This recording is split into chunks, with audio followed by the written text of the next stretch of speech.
Hello. Welcome to Self-Love Sunday chat. Let's give Facebook a moment to show this video to everyone and for everyone to find us. And as always, I'll check on my phone. So just give me a sec and I'll check on my phone whether I'm actually live. It seems that it's working. Oh, hi. Hi, I can't see your name, but it's good that you're here. Morning, Hansa. Brilliant. So I guess it means that you can see and hear me. Brilliant. So as you can see, I'm like in a different space today, back in Poland in my parents' apartment.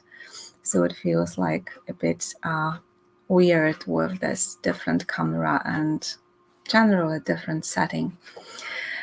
But this is what it is for today. So let's get best out of it. Hi, Serena. Good to see you here.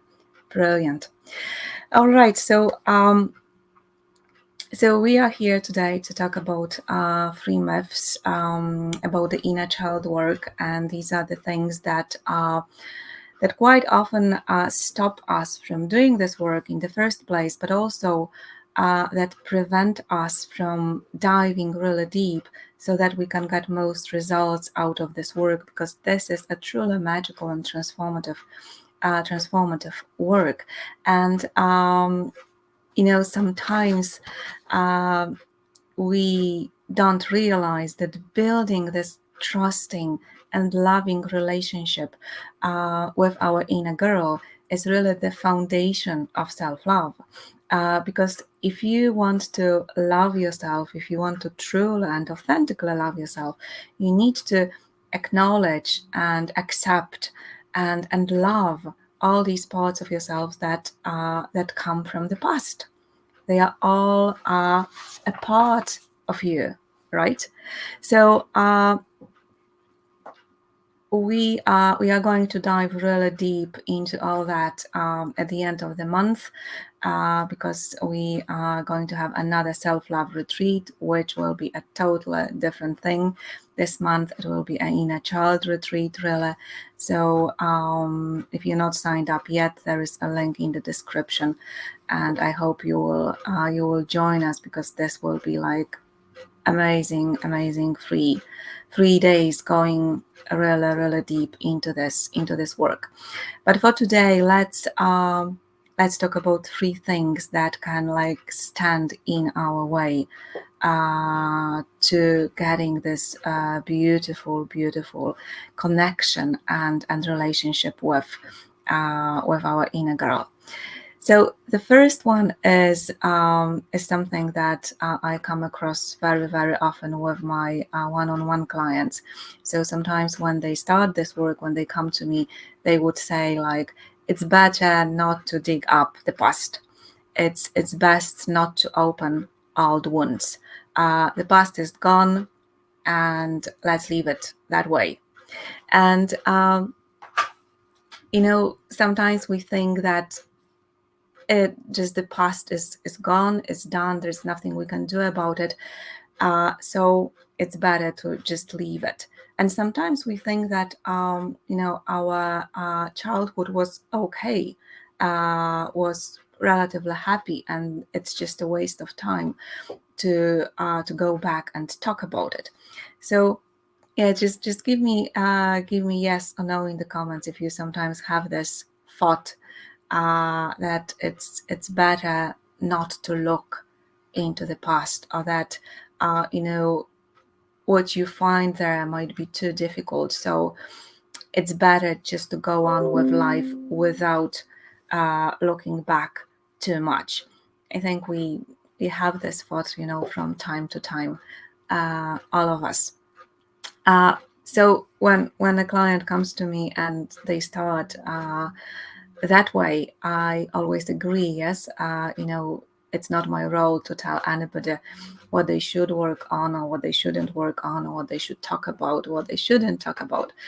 So I follow the client always, but after so many years of this work, I know that like no matter what you start with, you always get to your limitations, to your insecurities, to your false beliefs. You kind of need to work through them if you want to make the change that you truly want to make. It's kind of unavoidable. Hansa says yes, because it is opposite to living in the present moment. Okay, we'll come back to that. This is like yes and no. Yeah, and I'll come back to this in a second, Hansa. So what I do, I follow, I follow the client's lead and I trust.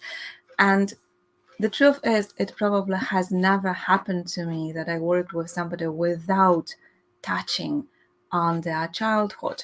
And this is kind of understandable when you look at the fact that all of your mindset, like most of your mindset, all of your beliefs, yes, were created when you were really, really small. Yes, the habits, plenty of your habits were created just by observing and modeling your parents. Uh, you know, the mind, the nervous system was very much shaped when you were still a child. So, and also all the emotional experiences, yes, that you had while being very little, they still left traces. So the past is gone, of course, and we cannot do anything about it. But the outcome, the traces, the changes that the past created in you are still here and are still very much alive. So this is coming back to what Hansa said, yes? The past is gone, but here in the present moment, we still have the imprints that are coming from the past, the traces, yes, that the past left in us, and they are here and now. And so that's why seeing the connection and healing the connection in a way, yes, brings the results here and now. So it's not like digging up the past just in order, to dwell there, to stay there, to analyze and to talk, for hours about what happened. But it's about seeing what is still here, what like remnants of the past are still here, and quite often they are kind of ruling your life from behind the scenes. Emma says, I was told this by a therapist that I shouldn't look back and should just focus on the future. I realize now that that's why I have so many unexpressed emotions. Yes, and of course, like there are many different therapists, and there are many different kinds of therapy, and what works for one person might not work for another.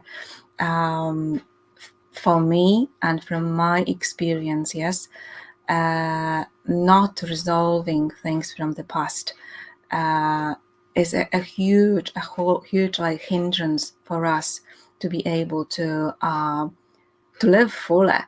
And then we also know from the discoveries, the latest discoveries in neuroscience, we know so much more about nervous system, about our nervous system, and we know that the past has left imprints, and we need to kind of heal and transform and reframe these imprints to be able to function differently in now and in the future as well.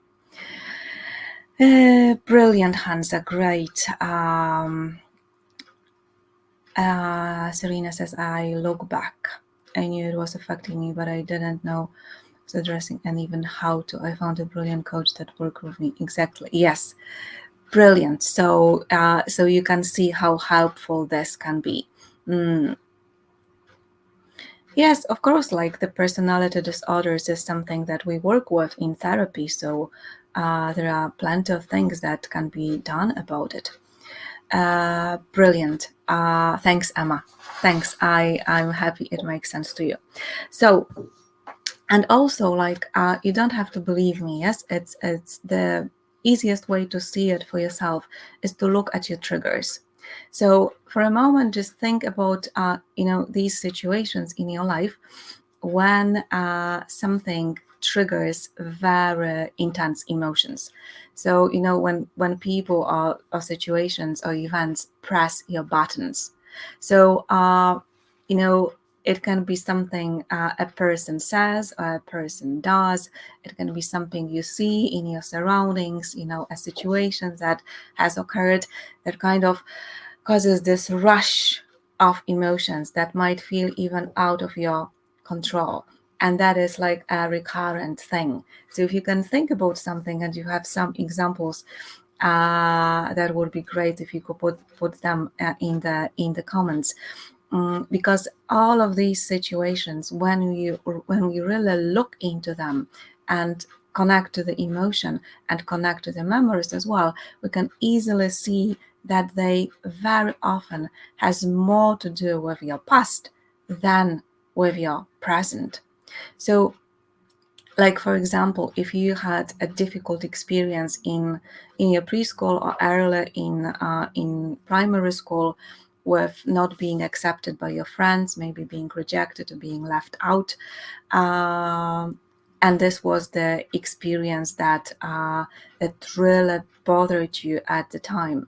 And then in your adult life, when in all the situations when your friend promised to call you and she doesn't, you are not invited to a party, although you hoped you would be invited. Like little things that might come from many different circumstances, but you would straight go into the reaction again, that you are not loved, that you are not accepted, that nobody wants to spend time with you.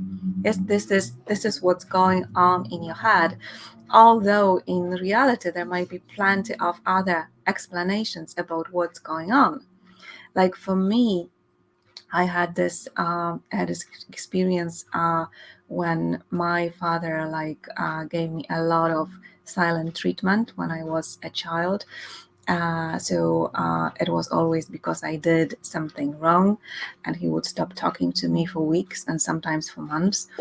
And then in my adult life, yes, when people close to me, uh, when they weren't in touch with me for a period longer than usual, they didn't call, or they didn't answer my phone call, whatever it might be, I would straight go into thinking, oh, what have I done? I must have said something. I must have done something. I must have forgotten about something. And that was really terrible. That felt like that caused so much anxiety for me. Until I realized with my beloved aunt, I have an aunt. I'm lucky to have an aunt who is like a second mom to me. And a long time, in the past, I had this situation that she wasn't like available for a while. She didn't answer my phone calls because something was happening in her life. And I went into this straight away. And then I had these aha moments, and I said, God, why? Like, I know, like, we have such a beautiful relationship. I love her so much. She loves me so much. Why would I think that she, took offense, that she's not speaking to me? Why would I even think that? And this is the moment, when I could go into the mindset work. Yes, this is what we so often do. So we explore these unhealthy or negative thoughts. We kind of ask ourselves, okay, but is this really true? What proof do I have? And that's helpful, of course. But the real change for me came from reconnecting to this, rejected, ashamed, abandoned 7-year-old girl who was like dying inside because her father didn't talk to her. And that is what brings a real, very deep difference, because it works on a much deeper emotional and neuronal even levels. Yes, it helps us to change, reframe the clusters of neurons that were created in our mind, which is much quicker and much easier than doing the mindset work. Brilliant. Okay, Hansa says that happened to me just yesterday. Yeah, brilliant. So you have like a fresh example to work with. Serena, feeling helpless and not being able to express myself. Yes, and that is, very, very probable, yes, that this is coming back to you feeling really helpless as a child. We are not helpless, and as adult, yes, women, we are quite powerful. We are in charge of our lives. If we feel helpless, that's usually the little girl in us that feels helpless. I always think it's something to be with me. Yes, taking things very, very personally. Emma, yes, being abandoned and alone and feeling very unsafe is easily triggered. I'm always worried friends will see my broken self and abandon me. Yes, and this probably has very, very long roots. Yeah. Insecure and very shy. Yes, and that is all the things that we didn't get when we really needed them when we were children. And the good thing is that we can give them to ourselves now when we do this work. So all these emotional reactions that seem like too much, to a bit like inadequate to what is really going on, there is a reason for all of them. Yes, your nervous system is on your side always. It is doing its best to keep you well, to keep you safe.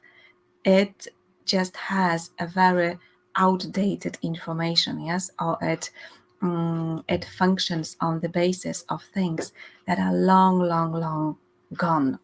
But also like your confidence, your sense of self-worth, this is very much connected to what happened to you when you were a child.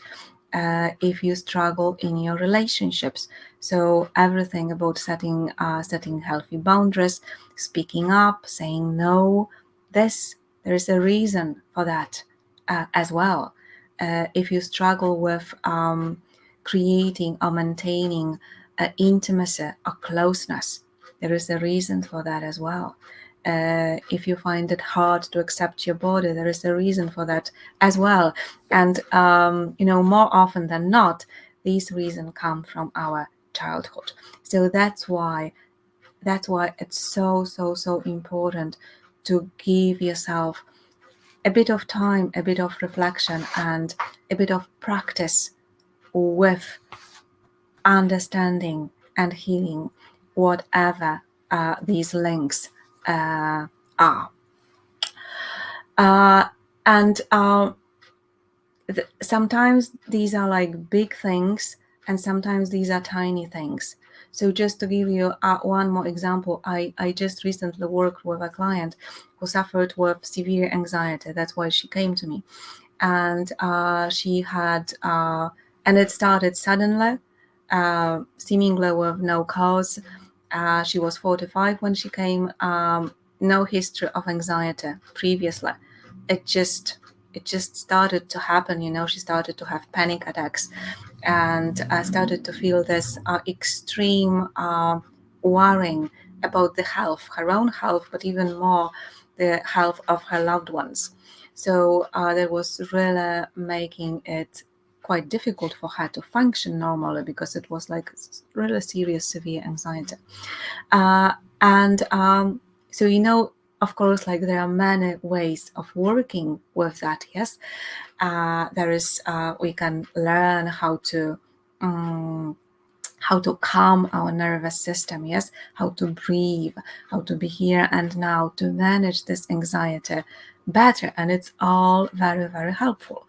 But what created a real breakthrough for her was to understand that the whole anxiety thing was triggered by her client telling her, just in a normal conversation about something else, that her mom suffered a heart attack. So the client's mom suffered a heart attack. She was taken to hospital. She recovered. Nothing bad happened there. And she just forgot about it. But like a few days later, she started to have this anxiety. And in fact, the first panic attack just happened 2 days after the conversation. But she didn't link the two. And when we started to work and understand what's really happening and how's her inner girl feeling, she came back straight away to the very traumatic experience when she was 5 years old. Her dad died of heart attack almost in her arms. And that was a huge, huge, huge event that she didn't link at all, because on the surface there was no link between something that happened 40 years ago and her having anxiety or developing anxiety much later in life. But there was a direct link. And the moment she started to comfort, to take care of this little girl who was terrified and who was left to her own devices because everybody else was in shock as well, everybody else was struck by grief, and they were not available to help her through this trauma. So that's why it was imprinted deeply in her system. So the moment she started to take care about the little girl, the anxiety started to disappear, and quite soon, and even unexpectedly soon, it was gone. So this is the power of this work. But this also brings me to the second myth, yes, because the second thing that sometimes stops us from engaging with this work is the belief that you really need to have a traumatic childhood to need this kind of work. And this is a huge, huge, huge misunderstanding.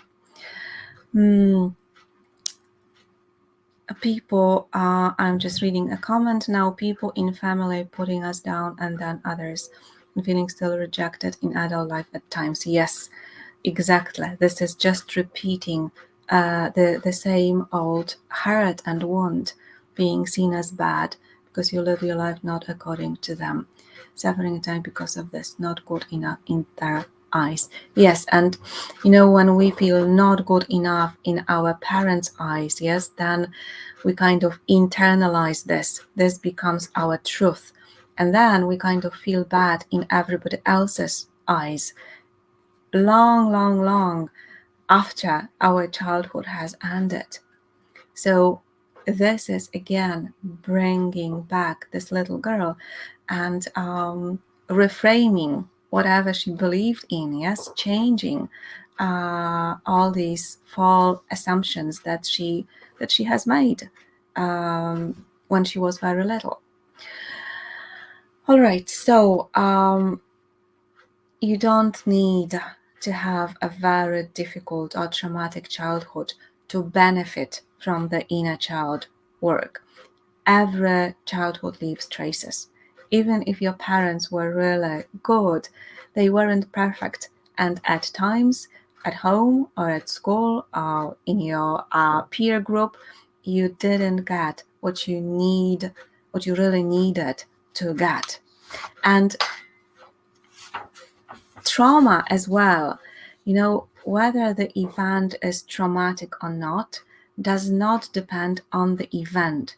It depends on the response you had to the event. So it's not about what happened, it's about how you subjectively experienced the event.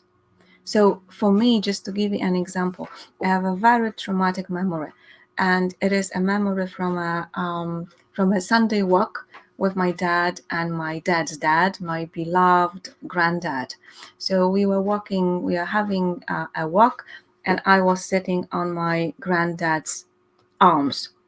So he was carrying me, I was sitting here, we were walking, in a place where there were like deep pools, like swimming pools. I don't think there were swimming pools. I don't even know where it was, but I remember the scenery like very clearly. So they were these pools, and we were walking, and we were having fun. They were joking, and at some point they had this idea to make a joke and pretend that they are going to throw me into the pool. So I was sitting here on his arms, and my granddad just stood at the edge of the pool and just leaned forward, pretending, having a laugh, having fun, pretending that he was going to throw me into the pool. And little they knew that I was terrified. I was frozen with fear. It was like, oof, and they didn't notice. They didn't notice, but like it created like a huge response, fear response in me, and because like nobody even knew what was happening, I was too frozen to even say or to scream or to do anything about it. Yes, it got imprinted in my body, and it had like plenty results later, like with my fear of water, and then a lot of trust issues. Yes, because like especially with men, because these were the two closest men to me at that time, and they wanted to, it seemed to me, they wanted to hurt me. So, like nobody meant no evil. They had no idea what was happening for me. And still a deep trauma was created. So sometimes these are like everyday events. Sometimes it's, not being picked up for a team. Sometimes your best friend moving away. Sometimes it's your sibling being born. Of course, like being criticized by your parent over and over. Sometimes it's not enough physical touch, physical contact with your mom or with your dad. Moving too frequently from one place to another. These are like normal things that happen in life. But for some of us, because of our unique sensitivity, because of the situation, general situation we were in at the time, because of the resources we didn't have at the time, this can cause trauma. And if trauma is imprinted and you don't know about it, then you will keep it will keep like running your life from behind the scenes. So that's very, very important, like to remember that no matter what your childhood was like, it's really, really helpful to do this kind of work. Okay, now how does that resonate? Do you have like little things from the past that sometimes left huge traces? Oh yeah, I had a best friend when I was 12 years, and I still think of her. She is a day older than me, but we lost contact. Yes, yeah, yes, definitely, yeah, brilliant. So let's move to the third myth. So the third one is your inner child just needs a hug. This is what quite often happens when we start doing this work. Yes, so we think, oh, we did like a really nice practice, a beautiful inner child meditation. It's done. That will do. It won't. Your inner child needs to be reparented. It means it needs much, much more than an occasional hug. It needs trust, it needs clear boundaries, it needs discipline at times. That's why we talk about creating a relationship. Yes, building a loving, trusting relationship with your inner child, because your inner child is not going anywhere. it will be with you. She will be with you like for the rest of your life. And of course, she changes. Yes, she becomes safer, more trusting. You have more access to the wonder in a child, because like the fact is you have like plenty of inner children inside. Yes, every significant emotional experience created a trace or left a trace behind, and you can connect to this particular moment of your inner child. So you have plenty of these, little toddlers and preschoolers, and then students and teenagers. But there are two main aspects. Yes, there is your wounded inner child, your hurt inner child, and there is your wonder inner child.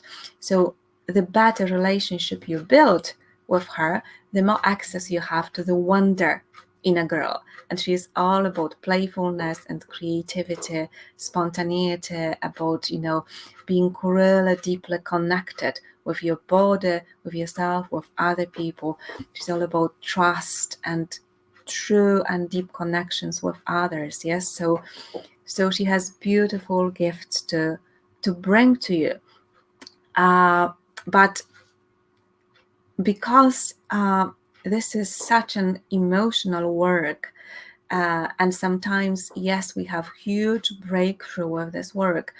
It sometimes feel, I can sometimes see, my clients having this big realization that we are doing a nice meditation or a beautiful practice, and there's this huge reconciliation moment, this reconnection moment. Yes, and it feels like the job is done, but it isn't. It never is. It's just the beginning.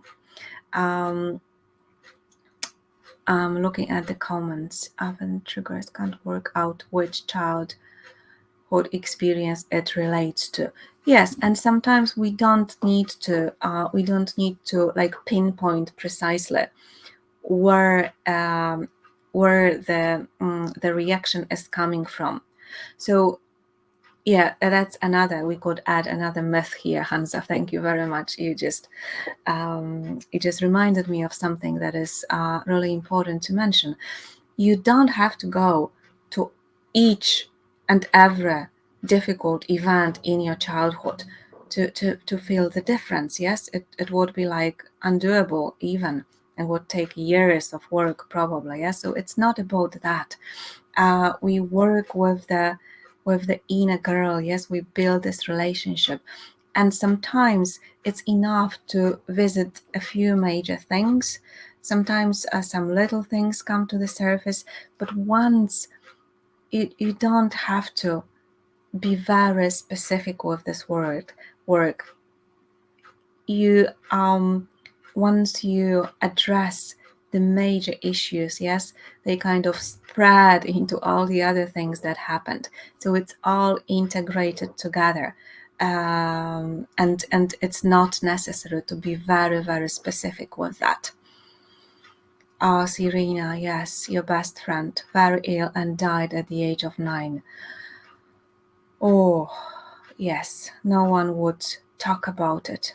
And it wasn't until I was in my 30s that someone told me it was leukemia. Yes, and I'm sure it was such a difficult thing for you when you were 9. It's like, it's so difficult to understand death at that age if we do not have adults around us who can hold space for us and explain what's going on. And of course, like when a child dies, everyone is in shock and in huge, huge, huge grief. Yes, so it's a big experience for adults, and sometimes they are so deep into their experience that they are not available for their own children. Yes, to be there for them, and to hold space and to explain, and to make it clear that it's okay to have all the emotions that they have. So I'm sure this is like a big thing that that requires, yes, a lot of A lot of comfort for this little 9-year-old girl, yes. I don't know how old you were you 9 years old as well, but whatever age you were at the time when this happened, could you now like bring a lot of comfort, a lot of understanding, a lot of space for the little you to express what it was like for her, and to rebuild safety and trust. Yes. Okay. So, what is reparenting? Yes. So it's all about seeing what's happening here and now, and also understanding the links, how the present reactions and habits, and maybe beliefs as well, how they were created during your childhood. So of course, like your inner child needs a lot of time and space, a lot of attention to be seen, acknowledged, heard, because that's where it all starts from. But also, it's quite often about creating boundaries that weren't there when you were little, creating some kind of healthy discipline that that wasn't there. Maybe there was no discipline, maybe there was some harsh discipline, maybe your environment was too controlling, maybe it wasn't, it was too chaotic. And the inner child, behaves in a certain way as a result of that. So some of this can happen in a therapy setting. Of course, like it's unavoidable that that when you work with a therapist, yes, there is some kind of relationship created that you can get some of the things from the therapist that you didn't get as a child. There are also forms of therapy which I'm not very keen on, but some people seem to get like good results from that when your therapist steps into the role of your parent, and they give you some positive affirmations. They can give you hugs, they can be physical touch, they can even feed you, yes. So they really try to reframe this relationship by creating a different model. I think it's very messy and totally unnecessary from my point of view, because and maybe creating a bit of addiction unnecessary. You are able to do all this yourself. So of course it's great to have the safe space provided by therapy. It's great to have someone to help you see the links, to make you feel safe, to help you, see the blind spots that you can't see. That's the power of being in a therapeutic relationship. But recreating this connection with your inner child, you can do this on your own. Yes, this is your job. Nobody else can really do this for you. So so let me know in the comments if you notice that sometimes you have like 5-year-old inside. So for me, it happens very often when I try to focus and write something I don't really want to write, like usually filling in forms or applications. We have recently with my husband filled in the application for Irish citizenship. So there was a huge application and like a whole pile of papers that and documents that needed to be added to that. So I had a lot of resistance to doing that, and that is this 5-year-old inside that it's as if she doesn't want to go to sleep. Yes, so you try to sit down and focus on something, and there is this part of you which says, oh, but like actually I'm hungry, maybe I need to go to the kitchen to eat something. Oh, I didn't call my mom yesterday, maybe I'd better call her first. Or I'm really like in the situations when you feel like, oh, I'd have some takeaway.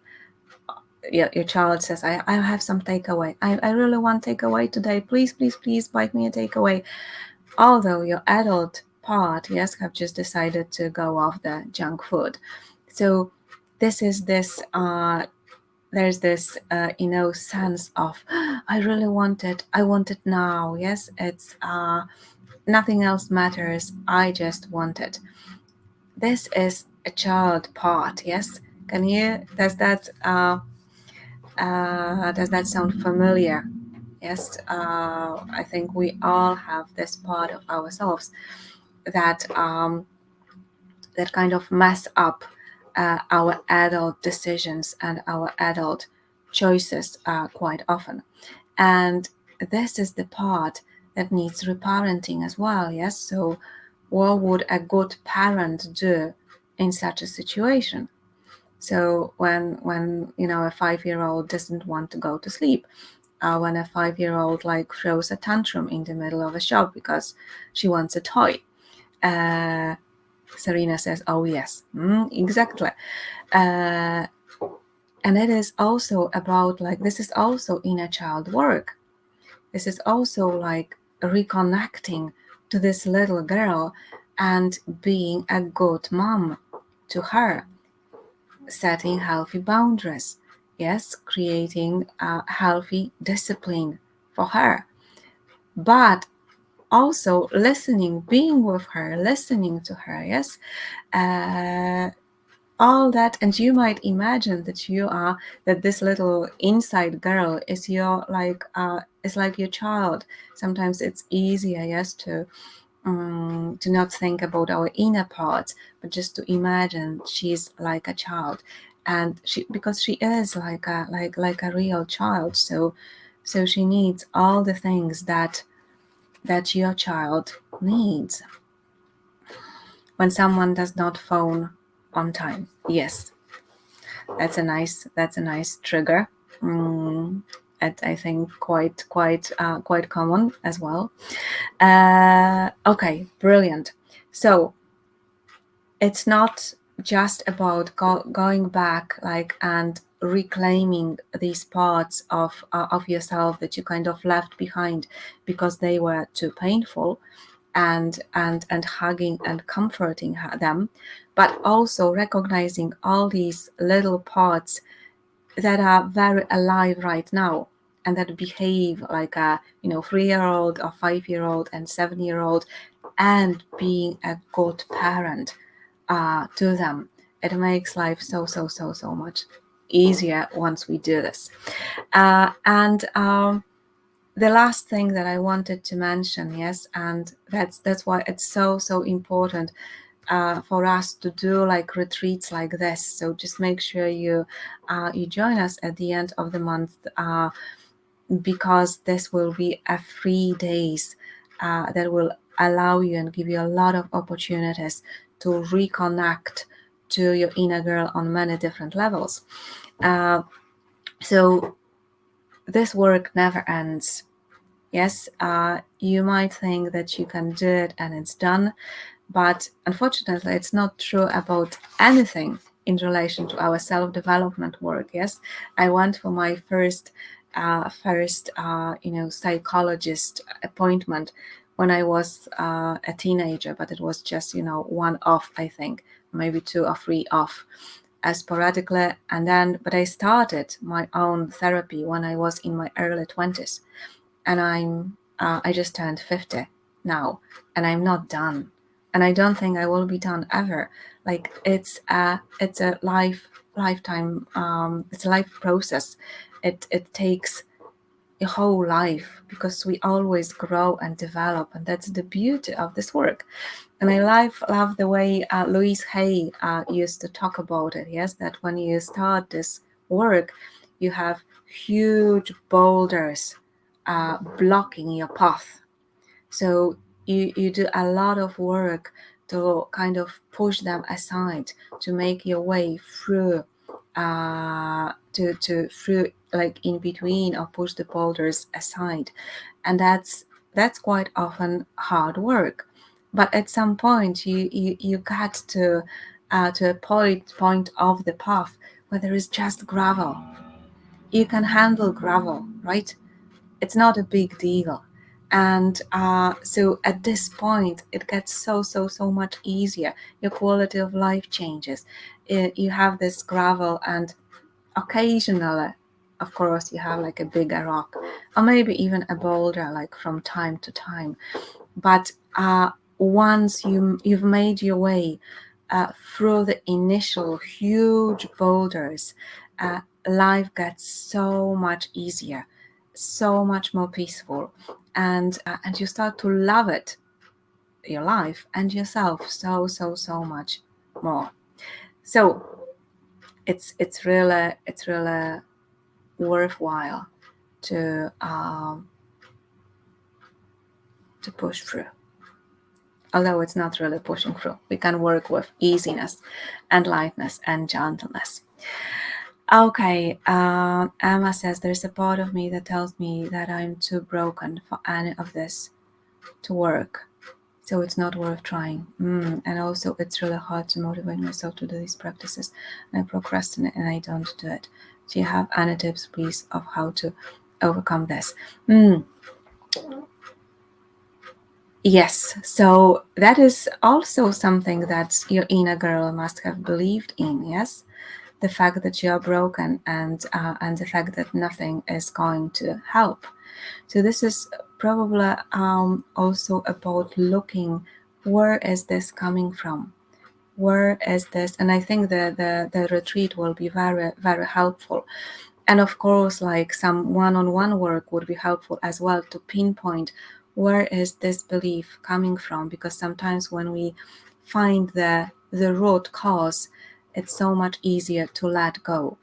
And then what I think would be very useful as well is to practice, Emma, embrace and release. Yes, so the practice that we had in the inner circle, yes, it's in your membership area for sure. So embrace and release with the resistance.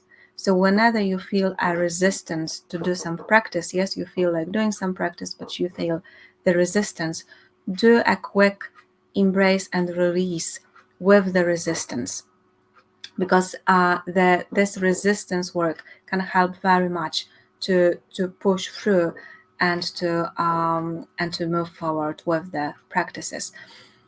But first of all, there's this broken part of you that feels this part of you that feels broken.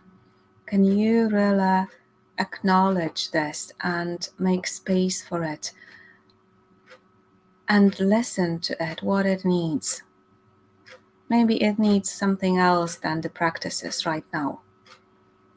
So it's just finding a way to connect to it, whatever works for you. If it's journaling, it might be journaling, it might be meditating, it might be visualizing, whatever works for you, to really reconnect to this part of you that feels so broken that it believes nothing will work.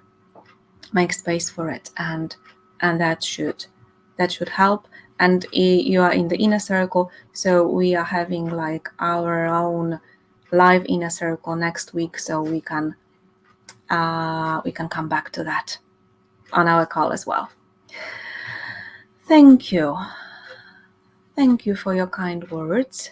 Tired physical at times, but I will try to show up. Please do as much as you can, and if you can't, you can always watch the recording in the group.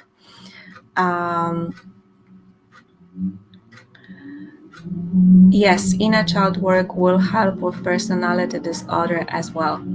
It might be not enough in itself, but it surely will be very, very helpful. Hansa can resonate with Emma. Yes, I think that's at some level, yes, we all resonate with this part that feels broken or that feels not good enough.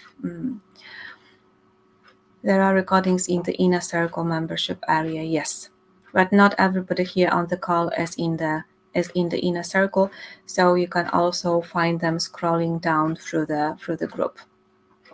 Thank you. Okay, great, Emma. I hope this helps. journaling is helpful. Yes, I also think, yes, that journaling can help very, very much in case of this part of you that might feel broken.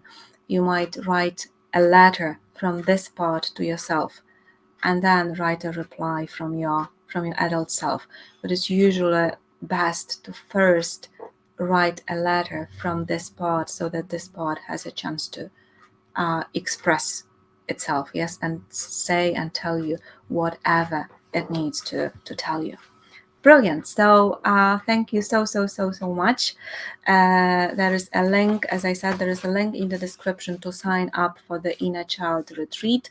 So please do. And there's also the link to the video that I made like a few weeks ago, which is like a more general introduction to the inner child work.